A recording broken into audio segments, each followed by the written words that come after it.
할렐루야. 오늘 하루도 하나님의 은혜 가운데 살아가는 저와 여러분이 될 수 있기를 주님의 이름으로 축복합니다. 오늘 우리가 함께 나눌 말씀의 제목은 부활 후 사명을 주신 예수님입니다. 중국 선교의 개척자인 허더슨 테일러가 고국에 돌아와서 선교 후보생들에게 이러한 질문을 했다고 합니다. 무엇 때문에 선교사로 중국에 가려 하십니까? 라는 질문에 한 사람이 자신감 있게 대답했다고 합니다. 수많은 영혼들이 멸망을 향해 달려가기 때문입니다 라고 대답했는데, 허더슨 테일러는 그 대답에 틀린 것은 아니지만 선교지에서 역경과 어려움에 부닥치면 크게 흔들릴 수 있다라고 지적했습니다. 그러자 후보생이 그렇다면 선교사님은 무슨 동기로 중국에 가셨습니까? 라고 반문하자 테일러는 이렇게 대답했습니다. 내게 있어 오직 하나의 동기밖에 없습니다. 그들을 사랑해서입니다. 물론 이 사랑은 우리가 일반적으로 이야기하는 사랑이 아니라 하나님께서 자신의 독생자를 아낌없이 주실 만큼 주시는 아가페적 사랑을 의미하겠지요. 예수님께서 우리에게 주신 사랑만이 모든 것을 견딜 수 있게 합니다. 사도 바울도 이렇게 이야기합니다. 내가 사람의 방언과 천사의 말을 할지라도 사랑이 없으면 소리나는 구리와 울리는 꽹과리가 되고, 내가 예언하는 능력이 있어 모든 비밀과 모든 지식을 알고도 산을 옮길 만한 믿음이 있을지라도 사랑이 없으면 내게 아무것도 아니요, 내게 있는 모든 것으로 구제하고 내 몸을 불살라 내어줄지라도 사랑이 없으면 내게 아무 유익이 없다라고 말합니다. 오늘 본문은 예수님께서 베드로에게 내가 나를 사랑하느냐라고 3번이나 물어보십니다. 물론 방언을 하고 천사의 말을 하는 것도 중요합니다. 예언하는 능력과 산을 옮길 만한 믿음을 가지는 것도 중요합니다. 우리가 구제하고 사람을 도와야 하는 것도 굉장히 중요합니다. 그러나 이 모든 것이 사랑이 없으면 아무것도 아니라고 이야기하고 있습니다. 반대로 베드로는 예수님을 3번이나 부인했습니다. 예수님이 살아계실 때 다른 사람은 예수님을 배신할지라도 자신은 예수님의 편에 서겠다라고 다짐했던 사람이 베드로 아닙니까? 너희가 나를 누구라 하느냐라는 질문 앞에 제자들이 방설이고 있을 때에도 나서서 주는 그리스도시요 살아계신 하나님의 아들이시라고 말했던 인물도 베드로입니다. 3번이란 의미는 우리가 실수라고 이야기할 수 없을 것 같습니다. 위협에 공포심에 부인했다라는 것은 아니라고 볼 수 있습니다. 그냥 예수님을 의지적으로 부인한 것입니다. 나는 당신을 모릅니다라고 딱 잘라서 이야기하는 것과 다름이 없습니다. 우리의 실수도 예수님의 그 사랑 안에서 용서가 됩니다. 우리가 아무리 잘났더라도 예수님의 사랑이 없으면 소리나는 꽹과리가 되고, 우리의 잘못과 허물도 예수님의 사랑 안에서 용서가 됩니다. 예수 그리스도를 통해 하나님의 사랑은 우리를 통하여 하나님의 선교 사역에, 하나님의 구원 사역에 우리를 도구로 사용하십니다. 문제는 그 부르심에 대한 우리의 반응입니다. 하나님이 세상을 사랑하사 독생자를 내어주신 사랑이면 충분한데, 우리는 자꾸 세상의 잣대와 기준으로 평가하려 하고 판단하려 합니다. 부활의 예수님을 만났지만 앞으로 무엇을 어떻게 해야 하는지에 대한 확신이 없었던 제자들이 어떻게 합니까? 갈릴리 바다에 그물을 던지는 예전의 직업으로 흩어졌습니다. 그러나 한 마리도 잡지 못했을 때 예수님께서 오셔서 배의 오른편에 그물을 던지라고 말씀하세요. 던졌더니 물고기가 배에 가득 찬 것을 보게 됩니다. 이 장면은 무언가 데자부라고 해야 할까요? 사람을 낚는 어부가 되어라라고 하셨던 예수님을 생각할 수 있었던 베드로가 그분이 예수님임을 알아보고 겉옷을 두르고 물에 뛰어듭니다. 물에 뛰어드는 사람이 겉옷을 입다니요. 오히려 입고 있던 옷을 벗고 뛰어야 하는 것인데, 그것이 정상적인 건데, 그런데 베드로가 옷을 입었다라는 것은 예의를 갖췄다라는 의미로 보아야 할 것 같습니다. 여튼간에 그러한 베드로에게 예수님은 너는 나를 사랑하느냐라고 3번이나 물어보십니다. 그렇다면 이 3번의 사랑하느냐의 물으심에 대한 해석을 하기 전에 예수님께서 베드로에게 부르시고 나서 오늘 본문에서 무언가 또다시 부르시는 아이러니한 상황에 대해서 살펴보고자 합니다. 원래 물고기를 잡던 베드로에게 예수님이 찾아오시죠. 그때에도 물고기가 잡히지 않았습니다.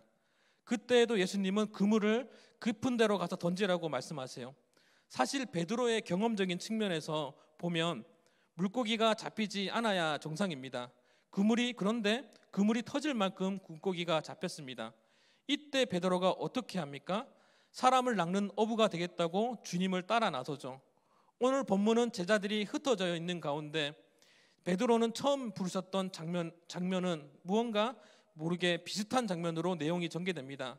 그물을 던졌는데 물고기가 잡히지 않습니다. 그런데 주님께서 말씀하시니 그물을 배 오른편에 던졌더니 물고기가 155마리나 잡히는 것입니다. 다른 사람들은 몰라도 적어도 이 장면에서 베드로의 뇌에는 무언가 모르게 자신의 머리를 치는 어떠한 것이 있었을 거예요.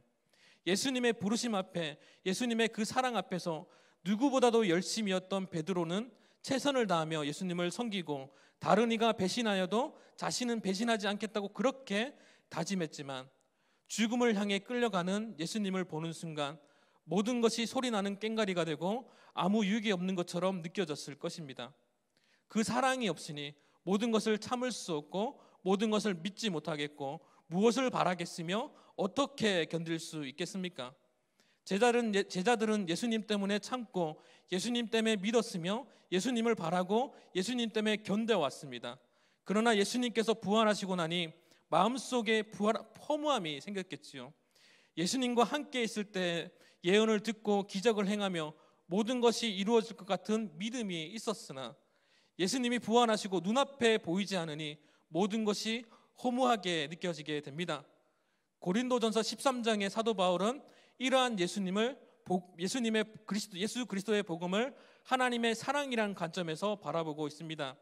고린도전서 13장 12절과 13절 말씀을 보면 우리가 바라보는 복음, 즉 그 사랑은 지금은 거울로 보는 것 같이 희미하나, 이 거울이라는 것은 우리가 지금 바라보는 거울이 아니죠. 우리가 어떤 오래된 숟가락에 얼굴을 비춰봤을 때 희미하게 보이는 그 거울입니다. 그 느낌으로 생각하시면 됩니다. 지금은 부분적으로 아나 그때에는 주께서 나를 아시는 것 같이 온전히 알리라 라고 기록하면서 믿음, 소망, 사랑 이 세 가지는 항상 있을진데 그 중에 제일은 사랑이라고 말씀합니다. 예수님은 당장 예수님이 직접적으로 볼 수 없을지라도 하나님께서 이 땅을 향한 그 사랑을 이해하고 그 사랑 즉 그 복음을 우리 마음속에 품고 살아가면 모든 것을 참고 모든 것을 믿으며 모든 것을 견딜 수 있다라고 말씀하고 있는 것입니다. 베드로의 입장에서 처음 부르실 때와 지금 부르신과는 별반 다를 게 없습니다. 하나님의 관점에서 달라진 것이 전혀 없습니다. 달라진 것이 있다면 베드로 자신의 생각이겠죠. 이 땅 가운데 주신 하나님의 사랑은 변함없이 베드로 마음속에 있는데 당장 눈앞에 보이지 않는 것 때문에 흔들리고 있는 것입니다. 그렇다면 이 예수님께서 질문하시는 너는 나를 사랑하느냐라는 의미는 내가 너와 함께 있겠다, 내가 너를 사랑하니 너도 나를 사랑하라고 말씀하시는 의미가 됩니다. 우리의 인생도 마찬가지 아닐까요? 우리가 지금 이 자리에 앉아 있는 것은 하나님께서 우리를 말로 표현할 수 없는 불가항력적인 은혜로 있는 거잖아요. 그런데 당장 눈앞에 보이는 문제 앞에 우리는 매 순간 흔들리고 있지 않으십니까? 그때 당시에 제자들에게는 수많은 능력을 행하셨던 예수님이 더 이상 보이지 않는 거겠지요. 그러나 여러분들은 정말 대단한 분들입니다. 왜냐하면 예수님을 보지 않고도 믿을 수 있었기 때문입니다. 그러나 우리에게 시련은 무엇입니까? 삶의 문제는 우리를 보호하시고 인도하시는 보혜사 성령님이 우리의 삶을 책임져 주실 줄 믿고 믿음으로 나아가지만 현실은 우리의 이상과 다를 수 있습니다. 우리는 그때마다 매번 넘어지잖아요. 손이 부러지면 기도하면 부러진 손이 즉각적으로 붙어버리면 얼마나 좋겠습니까? 코로나에 걸리면 기도하면 코로나 가라 하고 기도하면 코로나가 쏙 나와버리면 얼마나 좋겠습니까? 이러한 은사들이 우리 믿는 자에게 나타난다면 얼마나 복음이 전하는 게 쉽겠어요. 어쩌면 제자들에게 예수님의 존재는 자신의 문제를 해결해 주는 히어로쯤으로 여겨졌을지 모르겠습니다. 그러니 예수님이 부활하시고 눈앞에서 안 보이니 전부 흩어져 버렸겠죠. 그들의 시각에서 예수님을 자기 중심적으로 바라보았으니 낙심이 있는 거잖아요. 우리가 새벽마다 베드로전서를 살펴보고 있습니다. 우리가 지금 이 복음으로 인하여 박해를 받고 있지만 우리가 썩어지는 이 땅의 것을 바라볼 것이 아니라 하늘 소망을 가지고 산 소망을 가지고 예수님을 기다리자고 말하고 있습니다. 우리가 믿고 따르는 그 예수님은 이 땅이 정의하는 신과는 존재 자체가 다르다고 말하면서 그는 처음과 나중이 되심을 강조하고 있습니다. 하나님의 사랑은, 그 영혼은 처음과 나중을 이야기하였으나 제자들은 당장 눈앞에 보이는 것을 바라보니 당장 예수님께서 눈앞에 보이지 않다 흩어진 거죠. 우리 역시 마찬가지잖아요. 우리를 구원하신 우리 주님을 믿고 따르겠다라고 고백하면서 우리의 삶의 문제가 걸리면 흔들려요. 여러분, 은사주의 교회를 한번 살펴볼까요? 우리가 분명하게 해야 할 것은 하나님께서 행하시는 은사, 병 고치고 귀신을 쫓아내는 은사를 함부로 믿다고 얘기하거나 없다라고 부정할 수 없습니다. 그러나 우리가 은사주의를 경계해야 할 것은 그들의 행동 때문입니다. 너의 삶에 문제가 있는데 그 문제는 너의 안에 귀신 때문이다. 아무개 목사에게 기도를 받았더니 귀신이 나갔다더라. 아무개 목사에게 기도를 받았더니 암덩어리가 없어졌다더라. 이 사람들은 오로지 나타나는 능력에만 올인합니다. 그 가운데 예수 그리스도를 이야기하지 않고 그 가운데서 능력만을 이야기하면서 마치 그 능력이 하나님의 능력인 마냥 이야기하기 때문에 우리는 그것을 부정해야 합니다. 역사적 예수님만을 주장했던 자유주의 학자 루돌프 볼트만은 예수님의 행적 중에 신적인 부분을 제거하고 예수님의 도덕성만을 우리가 배워야 한다고 주장했습니다. 그러나 이보다 더 위험한 것은 예수님의 능력만을 바라보는 것이죠. 기적만을 바라보는 겁니다. 사도들에게 나타났던 능력만을 바라보던 사람들 말입니다. 요즘에로 치면 신사도주의자들입니다. 여러분, 진정한 사랑은 육신을 낳고 삶의 문제가 해결되는 것이 아니잖아요. 예수님께서 이 땅에 오셔서 하신 기적이 아니잖아요. 예수님께서 기적과 능력을 행하신 이유가 무엇입니까? 그가 하나님의 아들이심을 보여주기 위해서입니다. 그가 하나님의 아들이심을 이 세상 가운데 보여줘야 할 이유가 무엇입니까? 그 요한복음 3장 16절과 17절, 18절에서 나오는데요. 제가 읽어드리겠습니다. 하나님이 세상을 이처럼 사랑하사 독생자를 주셨으니 이는 그를 믿는 자마다 멸망하지 않고 영생을 얻게 하려 하심이니라. 하나님이 그 아들을 이 세상에 보내신 것은 세상을 심판하려 하심이 아니요 그로 말미암아 세상이 구원받게 하려 하심이니라. 그를 믿는 자는 심판받지 아니하는 것이요 믿지 아니하는 자는 하나님의 독생자의 이름을 믿지 아니하므로 벌써 심판을 받은 것이니라 라고 기록하고 있습니다. 예수님께서 이 땅에 오시는 이유는 능력과 기적을 행하시기 위해서가 아니라 우리를 구원하시기 위함입니다. 제자들의 속마음에는 예수님의 능력이 나타나서 자신의 삶의 문제를 능력으로 없애주기를 바랬을 거예요. 로마라는 거대한 나라를, 자신을 그렇게 지독하게 괴롭혔던 그 로마라는 나라를 그의 능력으로 심판해 주기를 바랬던 거예요. 그러니 당장 예수님이 눈앞에 보이지 않자 각자 본향으로 떠났던 것 아니겠습니까? 오늘 본문은 예수님께서 다시 제자들에게 나타나셔서 다시 한번 부르시고 있는 내용입니다. 특별히 오늘 본문에서 특별히 베드로에게 묻습니다. 우리 1번 문제를 한번 같이 읽어볼까요? 1번 문제입니다. 시작. 17절 말씀을 같이 읽어보도록 하겠습니다. 17절입니다. 시작.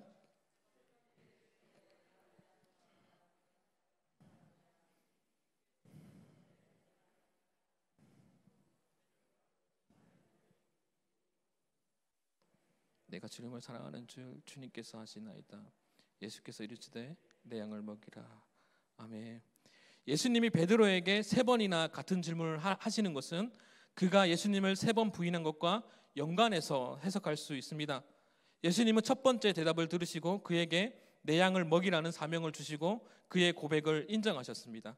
그리고 이어서 같은 질문을 연거푸하시고는 확인함으로써 베드로가 죄의식과 자격지심에서 벗어나기 위해 영적 치유와 회복을 통해 확신 있는 사명자로 서도록 도우십니다. 3번째 질문을 통해서 베드로에게 더욱 가까이 나아가서 그의 마음을 치유하고 회복시켜 주신 것입니다. 예수님은 베드로의 잘못을 들추시거나 그를 문제 삼아 책망하지 않으셨습니다. 사실 베드로는 주님을 3번이나 부인했고 이제는 사명을 버린 채 예전의 직업을 사는 업으로 돌아갔습니다. 하지만 주님은 이러한 베드로의 잘못을 일체 언급하지 않으십니다. 주님에게는 우리의 허물과 죄가 문제가 되지 않습니다. 십자가를 통해 그의 사랑을 통해 해결해 주셨기 때문입니다. 우리 2번 문제를 한번 읽어보도록 하겠습니다. 2번 문제입니다. 시작. 우리 답을 한번 읽어볼까요? 답 없나요? 사랑입니다. 하나님의 사명을 감당하기 위해서는 가장 필요한 것은 실력이나 지위가 아니라 사랑입니다. 왜냐하면 주님의 제자들이 가야 하는 길은 주를 위해 기꺼이 죽을 수 있어야 하는 신앙이어야 하기 때문입니다. 실제 후대 역사의 전승에 따르면 베드로가 그렇게 주를 위하여 로마에서 순교했음을 알려줍니다. 이러한 사랑의 고백을 확인하기 위한 질문에 앞서 주님을 마치 가출했다 돌아온 자식에게 따뜻한 음식을 차려주는 어머니의 밥상으로 그를 초대해 주셨습니다.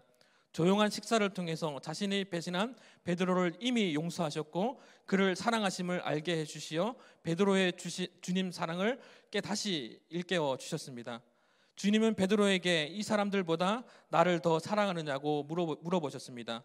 베드로는 예수님이 고난을 당하실 때 주님을 3번이나 부인한 것 때문에 마음에 나름대로의 짐이 있었을 거예요. 그래서 직접 화법을 쓰지 않으시고 주님께서 내 마음을 아신다라고 대답하고 있는 것입니다. 우리 3번 문제를 읽어보도록 하겠습니다. 3번입니다. 시작.